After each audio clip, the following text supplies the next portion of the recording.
Latest updates ఎప్పటికప్పుడు పొందడానికి big TV WhatsApp channel follow అవ్వండి. లింక్ డిస్క్రిప్షన్ లో ఉంది.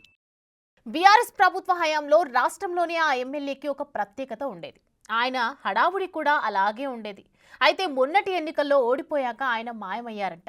దాంతో అక్కడ గులాబీ పార్టీ పట్టించుకునే దిక్కులేక అనాథలా తయారైందట. గత ఎన్నికల్లో అక్కడి నుంచి ప్రాతినిధ్యం వహించిన ఆ మాజీ ఎమ్మెల్యే ఇప్పుడు నియోజకవర్గాన్ని వదిలేసి సంవత్సరం గడుస్తోందట. పార్టీ కార్యకర్తలకు పెద్ద దిక్కుగా ఉండాల్సిన ఆయన నాకెందుకులే అన్నట్లు వ్యవహరిస్తుండటం ఎందుకో ఎవరికీ అంతుపట్టడం లేదట. అసలు మిస్సింగ్ అయిన ఆ మాజీ ఎమ్మెల్యే ఎవరు? ఆ నియోజకవర్గం ఏది?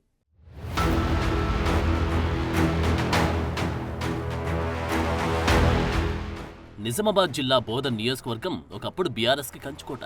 2 సార్లు ఎమ్మెల్యేగా పోటీ చేసి గెలిచి గత ప్రభుత్వంలో రాష్ట్రంలోనే ఏకైక మైనార్టీ ఎమ్మెల్యేగా గెలుపొందిన మహమ్మద్ షకీల్ ఇప్పుడు నియోజకవర్గంలో కనిపించడం మానేశారు. గత సంవత్సర కాలంగా పార్టీకి, నియోజకవర్గానికి దూరంగా ఉంటూ తన సతీమణి అయేషా ఫాతిమాకు పెత్తనం అప్పగించి విదేశాలకు వెళ్లిపోయారు. షకీల్ తో పాటు ఆయన కొడుకు సాహిల్ పై ఉన్న కేసుల నేపథ్యంలో అప్పటి నుంచి ఇండియాకు రాలేదు.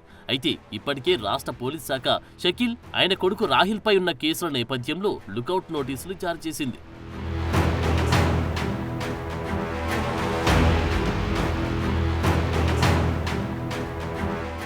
ఈ ఏడాది ఆరంభంలో మాజీ ఎమ్మెల్యే షకీల్ కుమారుడు ప్రజాభవన్ వద్ద రోడ్డు ప్రమాదం చేశాడు. కొడుకును తప్పించడానికి షకీల్ తీవ్ర ప్రయత్నాలు చేశారు. యాక్సిడెంట్ కేసులో తన కుమారుడిని తప్పించడానికి షకీల్ సహకరించాడని అభియోగాలున్నాయి. ఈ నేపథ్యంలో లుకౌట్ నోటీసులు జారీ అయ్యాయి. ఆ ఇద్దరితో పాటు మరో 4 విదేశాలకు పారిపోవడంతో లుకౌట్ నోటీసులు జారీ అయ్యాయి. అప్పటి నుంచి మాజీ ఎమ్మెల్యే షకీల్ అహ్మద్ తన నియోజకవర్గం వైపు కన్నెత్తి చూడడం లేదు.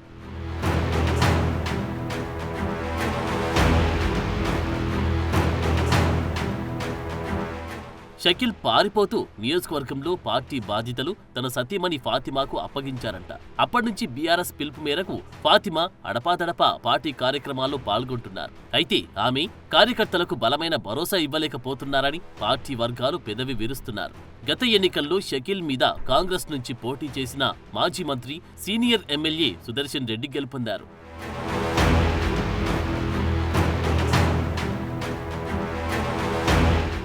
రాష్ట్రంలో కాంగ్రెస్ అధికారంలో ఉండడం, సుదర్శన్ రెడ్డి బలమైన నేత అవ్వడం, దానికి తోడు మంత్రివర్గ విస్తరణలో ఆయనకు మంత్రి పదవి ఖాయమన్న ప్రచారంతో బోధన్లో కారు పార్టీ మొత్తం ఖాళీ అవుతుందట. ఇప్పటికే మున్సిపల్ చైర్మన్ తూము పద్మా శరత్ రెడ్డి కాంగ్రెస్ పార్టీలో చేరగా కౌన్సిలర్లు కాంగ్రెస్ పార్టీ కండువా కప్పుకుంటున్నారు. దాంతో బీఆర్ఎస్ లో మిగిలింది రూపాయిలో చారణ భాగమే అంటున్నారు. వాళ్ళనైనా కాపాడుకుంటారో లేదో అన్న చర్చ నియోజకవర్గంలో నడుస్తుంది.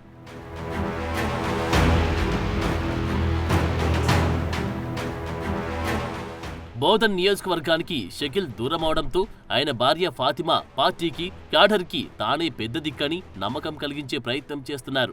అయితే ఆమె కార్యకర్తలకు పూర్తి స్థాయిలో భరోసా ఇవ్వలేకపోతున్నారట. రాష్ట్రంలోనే మైనార్టీ ఫుడ్ బ్యాంక్ ఉన్న నియోజకవర్గాల్లో బోధన్ నియోజకవర్గం ఉంటుంది. అక్కడ తరచూ పొలిటికల్ వివాదాలు, ఇసుక మాఫియా ఆగడాలు, వివిధ ఇల్లీగల్ యాక్టివిటీస్ చోటు చేసుకుంటున్నాయి. ఇంత వివాదాస్పదమైన నియోజకవర్గం కాబట్టి ఫాతిమా వివాదాలు, కార్యకర్తల పంచాయతీలు పరిష్కరించలేకపోతున్నారట.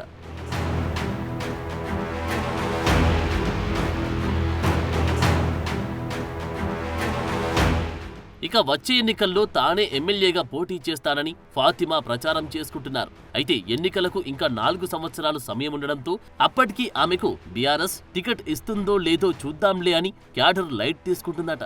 మరి లుకౌట్ నోటీసులున్న మాజీ ఎమ్మెల్యే షకీల్ 4 ఏళ్లకైనా విదేశాల నుంచి తిరిగి వస్తారా? ఆయన్ని రప్పించడానికి పోలీసులు చేస్తున్న ప్రయత్నాలు ఫలిస్తాయా? బోధన్లో బీఆర్ఎస్ కు దిక్కెవరన్నది సెగ్మెంట్లో హాట్ టాపిక్ గా మారింది.